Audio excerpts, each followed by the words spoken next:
من يهده الله فلا مضل له ومن يضلل فلا هادي له ونشهد أن لا إله إلا الله ونشهد أن محمدا عبده ورسوله أما بعد فأعوذ بالله من الشيطان الرجيم بسم الله الرحمن الرحيم لقد كان لكم في رسول الله أسوة حسنة صدق الله العظيم.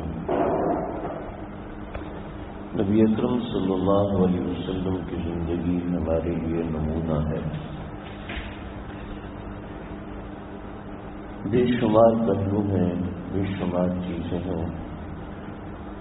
پچھلے 2-3 ہفتوں سے میری کوشش ہے کہ کسی ایک پہلو کے حوالے سے مختصر سی چند لفظوں میں بات کر دی جائے تاکہ اس کو اپنانا، اس کے مطابق چلنا ہمارے لیے آسان ہو.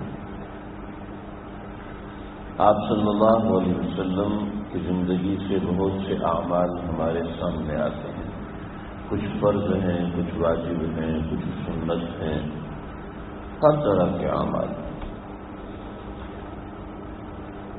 آپ صلی اللہ علیہ وسلم کی زندگی میں فرائض واجبات سے ہٹ کے جو تقرب اللہ کے لیے یعنی اللہ کے قرب کے لیے جو اعمال کیے جاتے تھے، میں ان میں سے چند ایک باتیں آج ذکر کرنے کی کوشش کروں گا. نبی اکرم صلی اللہ علیہ وسلم کی زندگی سے دور ہونے کی وجہ سے انفرادی طور پر اور اجتماعی طور پر ہمارے اعمال میں، ہماری تعلیم میں، ہمارے ہر قسم کے معاملات میں زوال ہے. اور اس کی کامیابی کے لیے اللہ نے پہلے بتا دی لقد کان لکم فی رسول اللہ اسوۃ حسنہ. یہ زندگی ہے، اس کے مطابق بنو گے تو یہاں بھی کامیاب ہو رہا ہے. فمن کان یرجو لقاء ربہ فلیعمل عملا صالحا. اللہ تو نبی اکرم صلی اللہ علیہ وسلم کے ان اعمال کے اندر سے عام دنیا کی بات نہیں کر رہا. وہ لوگ جو عام طور پہ مسجدوں میں آتے ہیں، وہ لوگ جو عام طور پہ دینی حلقوں میں جڑتے ہیں، ان حلقوں کے اندر، مسجد میں آنے والوں کے اندر ان اعمال میں اس قدر کوتاہی اس زمانے میں دیکھی جا رہی ہے کہ اس سے پہلے کبھی بھی ایسی کوتاہی کہیں نظر نہیں آئی. آپ صلی اللہ علیہ وسلم جن اعمال کی اس قدر پابندی کرتے تھے کہ آپ زندگی میں کبھی سفر پہ ہوں تو چھوڑ دیتے تھے، یا کبھی کوئی ایسی ضرورت پیش آئی تو چھوڑ دیتے تھے، ورنہ آپ علیہ الصلوۃ والسلام ان اعمال کو کبھی نہیں چھوڑتے تھے. جیسے فجر کے بعد اشراق کی نماز، آپ علیہ الصلوۃ والسلام عام حالات میں مستقل اشراق کی نماز پڑھا کرتے تھے. اور پھر ایک مرتبہ یہ بھی فرمایا کہ جو فجر کے بعد 4 رکعت پڑھ لی تو اس کے تمام اعمال اللہ کے ذمہ ہو جاتے ہیں. اس سے یہ ہوتا ہے کہ ایک رجوع الی اللہ بن جاتا ہے. اب آپ دیکھیں کہ جو رات کو 3 بجے، 4 بجے، 2 بجے، 1 بجے سوئے گا، کیونکہ دیندار ہے تو اس نے فجر تو پڑھنی ہی پڑھنی، تو فجر پڑھے گا اور فجر کے بعد سوئے گا. کیوں؟ اشراق تو کوئی واجب نہیں ہے، کوئی لازم نہیں. پھر آپ علیہ السلام نے اس کے بعد ایک اور لا لیں گے، اللہ مبارک لی فی امتی فی بکورہا، اے اللہ میری امت کے فجر کے بعد کے اوقات میں برکت رکھ دیجیے. یہ اعمال آپ علیہ السلام نے کر کے سکھائے ہیں، کر کے بتائے ہیں کہ جو فجر کے بعد روزی کی تلاش کے لیے نکلے گا، جو فجر کے بعد جس کام کو کرے گا اس کام میں برکت ہو جائے گی. اب یہ سوئے گا تو کاہلی میں برکت ہو جائے گی، جاگے گا تو جاگنے والے اعمال میں برکت ہو جائے گی. یہ بہت بنیادی چیز ہے. آپ صلی اللہ علیہ وسلم کے ایک عمل چاشت کا تھا. آپ صلی اللہ علیہ وسلم اشراق کے علاوہ چاشت پڑھا کرتے تھے. جب دن اوپر چڑھ جاتا تھا اور زوال سے پہلے کا وقت ہوتا تھا، آپ صلی اللہ علیہ وسلم 2 یا 4 رکعت پڑھا کرتے تھے. اور بڑی تاکید فرمائی بعض مقامات پر. مغرب کے بعد آپ علیہ السلام عوامین پڑھا کرتے تھے. اور میں جو مغرب کے بعد 6 رکعت پڑھے گا، 6 رکعت پڑھے گا، اللہ تعالیٰ اس کو 12 سال کی نماز کا ثواب دے گا. 12 برس کی نماز، یعنی اللہ کے تقرب ایسا ہو جائے گا ان 6 رکعت میں جیسا 12 برس مستقل عبادت کرنے کے بعد اللہ کا قرب ملتا ہے. ہم ان اعمال سے دور ہوتے جا رہے ہیں. ہمارا دین دار طبقہ، دوسرے طبقے کی تو بات ہی نہیں کر رہا، وہ تو فرض بھی نہیں پڑھتے، سنت موقعہ بھی نہیں پڑھتے، تو ان کی بات ہی نہیں کر رہا. میں اس طبقے کی بات کروں جو ہمارا یعنی جو ظاہری طور پر دینداری کی شکل اختیار کرنے کی کوشش کرتا ہے. تو یہ اعمال ایسے بتائے کہ تقرب اللہ، اللہ کا قرب ہمیں حاصل ہونے کے لیے یہ طریقہ کار بتایا. آج بس ہم بھی انشاءاللہ ہم کل سے تبلیغ میں جڑیں گے، خانقاہ میں جڑیں گے، تو اس سے اندر اصلاح کا مادہ پیدا ہو جائے گا، ان سے فائدہ ہوگا وغیرہ وغیرہ وغیرہ. یہ سب چیزیں ہوتی ہیں جو ہم اپنے ساتھ ایک طرح کا جھوٹ بول رہے ہوتے ہیں. میں چونکہ اسی مجلس میں اٹھتا بیٹھتا ہوں تو اس لیے عرض کر رہا ہوں کہ ہم ایک طرح کا اپنے ساتھ جھوٹ بول رہے ہوتے ہیں. اس کی وجہ ہے نبی اکرم صلی اللہ علیہ وسلم کے ایک صحابی حضرت کعب، اللہ کے نبی رات کے وقت اٹھتے تھے تہجد کے لیے. تہجد آپ کی کبھی قضا نہیں ہوئی سوائے ایک دو موقع پہ آپ نے رخصت کے لیے چھوڑی ہے. تو آپ صلی اللہ علیہ وسلم تہجد کے لیے اٹھتے تھے، اور سردی کے اندر آپ کو فجر میں اگر گرم پانی مل جائے تو ایک ایسی راحت ہوتی ہے جس کو کوئی بتا نہیں سکتا. آج کل تھوڑی خشکی ہو رہی ہے، سردی ہو رہی ہے، تو صبح فجر میں گرم پانی مل جائے تو ایسی راحت جو ہوتی ہے وہ ہم آپ میں سے کوئی بھی نہیں بتا سکتا. ایک ظاہری سی بات ہے. پھر مدینہ شریف کے اندر آج کل تو گیس ہے، گرم پانی ملنا آسان ہے، اس زمانے میں گرم پانی ملنا اتنا ممکن سا عمل تھا. آپ علیہ الصلوۃ والسلام جب تہجد کے لیے اٹھے ہیں تو سنجے کے لیے جانے لگے تو گرم پانی موجود. آپ صلی اللہ علیہ وسلم بڑے خوش ہوئے، آپ نے اس گرم پانی کو استعمال فرمایا. پھر واپس تشریف لائے تو وضو کے لیے گرم پانی صحابی نے سامنے رکھ دیا. کہ یار آپ اتنا خوش ہوئے، آپ نے فرمایا کہ مانگو، کیا مانگو. جب ایسے موقع آتے ہیں تو انسان کی قسمت عجیب ہو جاتی ہے. اب مانگو، کیا مانگتے؟ تو کہنے لگے کہ ایسی چیز مانگی نا، ایسی عجیب. جو طالب ہوتا ہے وہ رات کو مطلب اولا سحر اللہ، جو طالب ہوتا ہے وہ محنت کرتا ہے، وہ ایسے ہی بیٹھ جاتا. سچا طالب.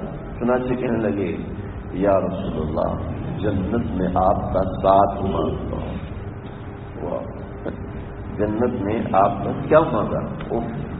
مقام محمود، اللہ کے ساتھ کا مقام، اللہ کے ہمسائے کا مقام، مقام محمود، اس میں آپ کا ساتھ مانگتا ہوں. تو آپ علیہ السلام نے کیا فرمایا؟ عجیب بات فرمایا کہ میری مدد کرو بطول سجود، لمبے سجدوں کے ذریعے سے. یعنی محدثین نے لکھا ہے کہ زیادہ عبادت کر کے تم میری مدد کرو تو میں اللہ سے دعا کروں گا تو تمہیں وہ مقام مل جائے گا. ہم کس چیز میں بیٹھے ہوئے ہیں؟ بس تھوڑا سا مسجد میں بیٹھ جائیں گے، سال میں ایک بار اعتکاف بیٹھ جائیں گے، اور جناب سال میں ایک ہم خانقاہ میں تبلیغی جماعت میں چلہ لگا لیں گے، ہماری اصلاح ہو جائے گی، ہم مسجد میں وقت پہ آ جایا کریں گے، وقت پہ چلے جائیں گے. تو اس سے وہ تقرب نہیں مل سکتا. ضروری ہے یہ چیزیں جو ہم کر رہے ہیں یہ تو ضروری ہے، لیکن جو اللہ کا قرب خاص نبی علیہ الصلوۃ والسلام نے کر کے دکھایا. آپ صلی اللہ علیہ وسلم نے صرف جہاد نہیں کیا، صرف نکاح نہیں فرمائے، آپ نے عبادت بھی کر کے دکھائی. اما عائشہ صدیقہ فرماتی ہیں کہ کبھی کبھار آپ صلی اللہ علیہ وسلم اتنا لمبا قیام فرماتے تھے کہ آپ کی پنڈلی اتنی سوج جاتی تھی کہ اس میں سے ابھی ابھی خون نکل پڑے گا، ایسا لگتا تھا. آپ اگر مسجد نبوی جائیں اور مسجد نبوی سے آپ اگر بقیع کے روڈ سے نکلیں تو سب سے پہلے جو مسجد آتی ہے اس کو مسجد سجدہ کہتے ہیں. آپ علیہ الصلوۃ والسلام نے یہاں سجدہ اتنا طویل فرمایا تھا کہ اس کو مسجد سجدہ کہا جاتا ہے کہ اشراق کے وقت آپ نے سجدہ فرمایا اور زوال کے وقت سر اٹھایا. سیدنا ابو ذر غفاری وہ ساتھ بیٹھے ہوئے تھے تو کہنے لگے کہ مجھے اس بات کا ڈر ہوا کہ کہیں اللہ کے نبی کا انتقال تو نہیں ہو گیا. یعنی اتنا طویل سجدہ کیا. کیا چیز آپ کو کچھ ملتا تھا؟ کیا فارغ تو نہیں تھے؟ ہم تو چلو جیسے بھی مصروف ہیں. اللہ کے نبی سے جتنے ملنے والے کو وفد آیا کرتے تھے، لوگ آتے تھے. یعنی اس زمانے کے اندر آج تو ہمارے پاس اتنی چیزیں ہیں کہ ساری دنیا سے کمیونیکیشن ہے ہمارا، لیکن آپ صلی اللہ علیہ وسلم سے ملنے والے تو خاص مدینہ میں آتے تھے. اس زمانے میں ایسی مصروفیت تھی کہ آپ صلی اللہ علیہ وسلم کی نیند رات کے تہائی پہر میں جا کے شروع ہوتی تھی اور تہائی پہر میں ہی ختم ہو جاتی تھی، اور دن میں قیلولہ فرمایا کرتے تھے. یعنی اتنی مصروفیت، یعنی نصف رات تک تو سیدنا ابو بکر صدیق حضرت عمر فاروق کے ساتھ مشورے میں ہوتے تھے. بڑی مشہور روایت ہے، بخاری کی روایت ہے. آپ صلی اللہ علیہ وسلم سے مشورہ کر کے آئے اور رات کے دوسرے پہر میں، اس کا مطلب ہے رات کے 12 بجے، رات کے دوسرے پہر میں حضرت ابوبکر صدیق آپ صلی اللہ علیہ وسلم سے مشورہ کر کے گھر پہنچے ہیں. آپ نے کچھ بلایا تھا مشورے کے لیے، تو کچھ مہمان آئے ہوئے تھے، تو ان مہمانوں نے کھانا نہیں کھایا تھا. تو حضرت عبد الرحمن بن ابی بکر تو غصہ ہوئے. حضرت عبد الرحمن بن ابی بکر چھپ گئے، بعض روایت میں کہ کسی بستر کے پیچھے چھپ گئے، بعض روایت میں گھر کے کسی کونے میں گزرے میں چھپ گئے. تو آپ مہمانوں کو کھانا کیوں نہیں کھلایا؟ تو ابھی کہنے لگے کہ انہوں نے کہا تھا ہم آپ کا انتظار کریں گے. تو حضرت ابوبکر صدیق رضی اللہ عنہ کی اہلیہ ام رحمان نے پھر کھانا پیش کیا. آپ علیہ السلام کھانا لے کر آئے، مہمانوں نے کھایا، وہ کھانا بچ گیا. پھر آپ صلی اللہ علیہ وسلم کے پاس اس کھانے کو لے کے گئے، پھر آپ نے کھایا، پھر وہ کھانا بچ گیا. پھر آپ صلی اللہ علیہ وسلم نے ایک صحابہ کا لشکر روانہ فرما رہے تھے جن میں 300 صحابہ تھے. تو 300 صحابہ کو بلایا، ان سب نے کھانا کھایا، اپنے توشے میں بھی ڈال کے لے گئے، پھر بھی اس ہانڈی میں کھانا ختم نہیں ہوا. یہ بڑی مشہور روایت. تو یعنی آپ صلی اللہ علیہ وسلم اس قدر مصروف، لیکن عبادت اس قدر طویل کہ عبادت کا شغف ہے. یہ عبادت کا شغف ایسے نہیں ملتا. عبادت کا شغف، آپ پہلے دن بچپن میں سارے کرکٹ کھیلتے ہیں، فٹ بال کھیلتے ہیں، وہ پہلے دن پورا میچ کھیل نہیں سکتا، تھک جاتا ہے بس کیسے کھیلے. لیکن کرتے ایک بیٹس مین وہ 25 اوور کھڑا ہوا ہے، واہ جی واہ کمال ہے. ہمارے لیے تو کوئی ایسا مسئلہ نہیں، لیکن جو کھیلتے ہیں ان سے پوچھیے کہ جو فٹ بال کھیلتا ہے وہ پورے 2 گھنٹے، پورا 1 گھنٹہ جو کھلاڑی میدان میں بھاگ سکتا ہے تو وہ اس کے پیچھے مشق اور محنت کتنی کرتا ہے. وہ پہلے پورا دن گراؤنڈ کے 20 25 30 چکر لگاتے ہیں، اور اس کے بعد وہ اس قابل ہوتے ہیں کہ آدھا ہاف کھیل سکیں، اور پھر وہ پورا دن بھاگتے ہیں تو پھر اس قابل ہوتے ہیں کہ پورا ہاف کھیل سکیں، پورا میچ کھیل سکیں. یعنی اس کے پیچھے ایک محنت ہوتی ہے. وہ 1 گھنٹہ جو بھاگتا ہے اس کے پیچھے اس کو 18 گھنٹے بھاگنا پڑتا ہے، اس کو محنت کرنی پڑتی ہے. کوئی پہلے دن ہی گاڑی کے اندر اتنا مائل نہیں ہو جاتا کہ یہاں سے لے کے پشاور چلا جائے، بلکہ وہ آہستہ چلاتا ہے، پھر تھکتا ہے، پھر چلاتا ہے، پھر تھکتا ہے، اس کا اسٹیمنا بنتا جاتا ہے. ایسے عبادت کے اندر ایسے ہی اسٹیمنا نہیں بنتا، ایسے ہی مزاج نہیں بنتا.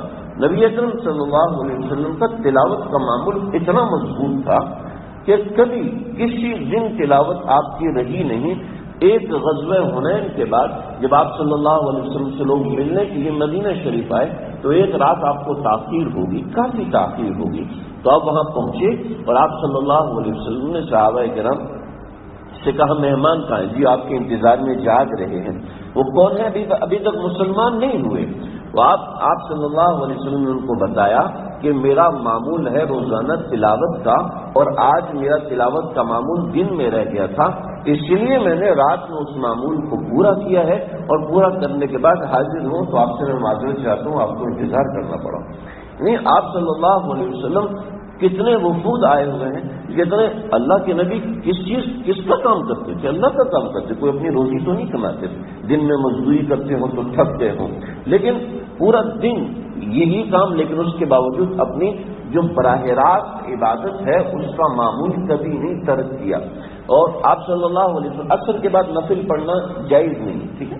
آپ صلی اللہ علیہ وسلم صلاۃ بعد العصر، آپ نے فرمایا کہ عصر کے بعد نماز پڑھنا جائز نہیں ہے. لیکن نبی علیہ الصلوۃ والسلام کا معمول اور تھا. آپ علیہ الصلوۃ والسلام کی ایک مرتبہ ظہر کے بعد کی سنت قضا ہو گئی، تو آپ صلی اللہ علیہ وسلم نے اس سنت کو عصر کے بعد پڑھا. ظہر کے بعد جو 2 سنتیں ہوتی ہیں، 4 سنت پہلے پڑھنا افضل ہے، اس کے بعد 2 سنتیں موقتہ ہیں، وہ آپ صلی اللہ علیہ وسلم کی قضا ہوگی. سنت کی قضا نہیں ہوتی، لیکن نبی کے ساتھ معاملہ اور ہوتا ہے. تو آپ صلی اللہ علیہ وسلم کی مصروفیت اتنی تھی کہ آپ نے عصر کے بعد حضرت ام میمونہ کے گھر گئے اور آپ نے وہاں جا کے 2 سنت ادا کی کہ میری 2 سنت قضا ہو. حضرت عائشہ کے پاس گئے اور وہاں جا کے 2 رکعت ادا کی. حضرت عائشہ نے پوچھا یا رسول اللہ کیا یہ میں امت کو بتا دوں؟ تو حضرت آپ صلی اللہ علیہ وسلم نے فرمایا کہ نہیں، بلکہ یہ عمل میرے ساتھ خاص ہے، امت کو بتانے کی ضرورت نہیں ہے. لیکن آپ صلی اللہ علیہ وسلم نے 2 رکعت یہاں پڑھی. اس کے بعد آپ صلی اللہ علیہ وسلم کی عادت شریفہ تھی کہ جو عمل ایک مرتبہ شروع فرما دیتے اس کو ترک نہیں کرتے تھے. چنانچہ زندگی میں آپ صلی اللہ علیہ وسلم عصر کے بعد 2 رکعت پڑھتے تھے اور امت کو کہا کہ لا صلاۃ بعد العصر، عصر کے بعد نماز نہیں ہے، عصر کے بعد نماز نہ پڑھو، عصر کے بعد نماز نہیں ہے، عصر سے لے کے مغرب تک کے اوقات میں یہ نماز پڑھنے کو منع فرمایا۔ لیکن آپ کا عمل یہ تھا کہ جب کوئی عمل شروع فرما دیا اس کو ہمیشہ کیا، امت کو یہ تعلیم دی کہ نفلی اعمال، نفلی عبادت کتنی اہم ہے۔ آپ صلی اللہ علیہ وسلم معصوم ہیں، آپ سے گناہ ہو نہیں سکتا۔ میرا آپ کا اہل سنت والجماعت کا مستقل یہی عقیدہ ہے کہ آپ سے کبھی گناہ ہو نہیں سکتا، ممکن نہیں ہے۔ لیکن آپ صلی اللہ علیہ وسلم کی کوئی مجلس ایسی نہیں ہوتی تھی جس میں آپ علیہ السلام 70 مرتبہ استغفار نہ کرتے ہوں، حتیٰ کہ یہاں تک کہ جب نماز سے فرض کا سلام پھیرتے تو آپ 3 مرتبہ استغفر اللہ استغفر اللہ استغفر اللہ پڑھتے تھے۔ ایک قلبی تعلق تھا، یہ صرف ظاہر کے لیے نہیں تھا، ایک دل کا تعلق تھا کہ ندامت کی کہ ما عرفنا کا حق کا معرفتک، ما عبدنا کا حق کا عبادتک۔ اللہ جی جیسے آپ کی عبادت ہونی چاہیے مجھ سے نہیں ہو سکی، اللہ جی جیسے آپ کی معرفت یعنی آپ کی پہچان جیسی ہونی چاہیے ویسے مجھ سے نہیں ہو سکی۔ تو یہ اعمال آپ علیہ السلام پیر اور جمعرات کا روزہ مستقل رکھا کرتے تھے، کبھی سفر میں ہوا تو چھوڑ دیا تاکہ امت کو پتہ چلے کہ چھوڑ بھی سکتے ہیں، کبھی کبھی مستقل آپ نے روزے رکھے امت کو تعلیم دینے کے لیے۔ اور یہ بھی فرمایا کہ روزے دار کے لیے جنت میں ایک دروازہ مخصوص ہے کہ اس کے اندر سے صرف کثرت سے روزہ رکھنے والا ہی گزرے گا، کثرت سے روزے رکھنے والا ہی گزرے گا۔ اس کے لیے ایک جنت میں دروازہ ہے باب الریان کہ جو کثرت سے روزے رکھتا ہے۔ بھئی وہ کون سے روزے ہوں گے؟ ایک تو رمضان کے روزے، اس کے علاوہ جو نفل روزے جیسے پیر جمعرات کا روزہ ہے، آپ صلی اللہ علیہ وسلم نے روزوں کی کس قدر تاکید فرمائی، نفلی اعمال کی کس قدر تاکید۔ پھر اللہ رب العزت اللہ کے نبی کے ساتھ کیا معاملہ، فَإِذَا فَرَغْتَ فَانْصَبْ، فَإِذَا فَرَغْتَ فَانْصَبْ، جب آپ تبلیغ کے کام سے تھک جائیں، جب آپ تبلیغ کا کام پورا کر لیں، تھک جائیں، جب آپ تبلیغ کا کام پورا کر لیں، پورا دن احکام بتا رہے ہیں، شرائع بتا رہے ہیں، احکامات، یہ فرض ہے، واجب ہے، سنت ہے، پورا دن آپ کا یہ معمول ہے، پورا دن آپ کا معمول عبادت ہے۔ کیسی عبادت ہے؟ فجر کے بعد اشراق کے وقت آپ علیہ السلام کھڑے ہوئے اور آپ صلی اللہ علیہ وسلم نے پہلی رکعت میں سورہ بقرہ، دوسری رکعت میں آل عمران، تیسری رکعت میں سورہ نساء، چوتھی رکعت میں مائدہ، یہ پڑھ کے تقریباً 6.5 پارے ہیں۔ ان 6 پاروں کے بعد آپ صلی اللہ علیہ وسلم نے سلام پھیرا ہے، یعنی اتنی طویل نماز، ایک روایت کے مطابق 1 رکعت میں یہ سب پڑھا۔ یہ ہمیں اور آپ کو تعلیم ہے کہ ہم قرآن مجید کو کچھ حصہ حفظ کریں، سورہ بینہ سے لے کے والناس تک یاد کر لیں، یاد ہو گیا، اس کے بعد آگے چلے اقرا سے لے کے والشمس وضحاہا سے لے کے آگے تک یاد کریں، پھر وہ بقیہ سلوس بھی اس طریقے سے یاد کر کے کبھی ایسا ہو کہ 1 رکعت کے اندر اما پارا 1 دفعہ پڑھیں، پھر دوسری رکعت میں وہی اما پارا 1 دفعہ پڑھیں، کبھی ایسا وقت نکالیں۔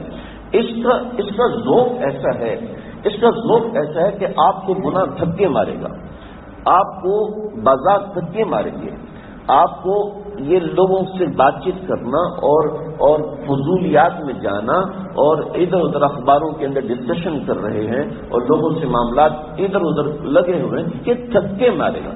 آپ کو اندازہ ہوگا کہ جب ہم دکان پہ بیٹھتے ہیں یا جب ہم اپنے کاروبار میں بیٹھتے ہیں، کام میں لگتے ہیں، تو اس کام میں لگنے کے بعد مسجد میں آنے میں تھوڑی سی پریشانی ہوتی ہے، ایک طبعی بات ہے، پریشانی ہوتی ہے، کیونکہ ایک کام کو چھوڑ کر دوسرے میں لگنا تھوڑا سا پریشان کن ہوتا ہے، چاہے کچھ بھی ہو۔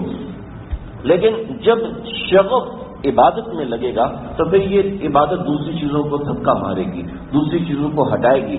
یہ نہیں کہہ رہا کہ آپ کو اس چیز سے محروم کرے، ہٹا دے گی، مطلب یہ ہے کہ یہ آپ کا دل عبادت میں لگائے گی۔ جب دل عبادت میں لگتا ہے نا، پھر انسان چاہ کے بھی گناہ نہیں کر سکتا، پھر انسان چاہتا ہے کہ بس اب میرا اللہ سے رجوع ایسا بڑھے، یہ لو ایسی ہے، یہ چیز ایسی ہے جو میری آپ کی فطرت میں داخل ہے، میری آپ کی کل مولود یولد علی فطرت الاسلام، اللہ کے نبی نے فرمایا ہر انسان اسلام کی فطرت پہ پیدا ہوتا ہے۔ والوالدان یکفرانی اور یونصرانہ و یکفرانہ، اس کے والدین اس کو نصرانی بنا دیتے ہیں، اس کے والدین اس کو کافر اور گنہگار بنا دیتے ہیں، اس کو ماحول ایسا دیتے ہیں، ورنہ کل مولود یولد علی فطرت الاسلام، ہر بندے کے اندر میں نے اسلام کا بیج بویا ہوا ہے، اللہ نے بویا ہوا ہے، اس کو کوئی مٹا نہیں سکتا۔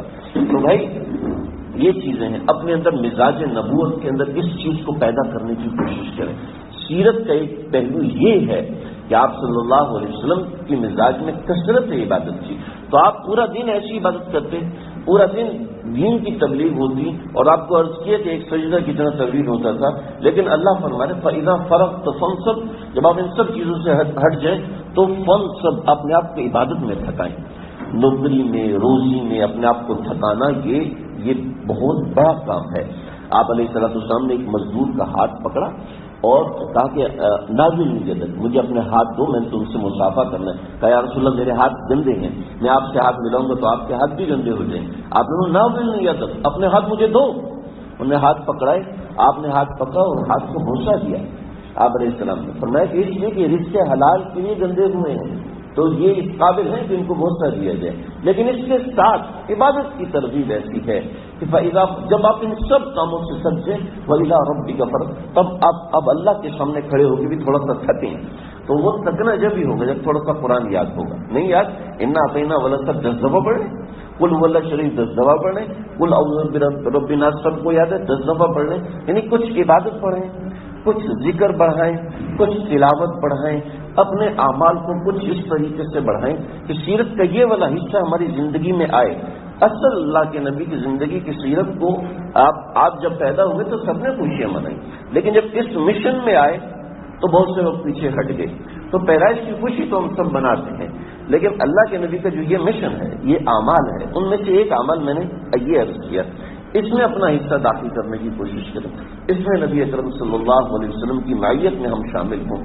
اللہ تعالیٰ مجھے آپ کو ہم سب کو سمجھنے کی عمل کرنے کی توفیق عطا فرمائے. وآخر دعوانا الحمد للہ رب العالمین.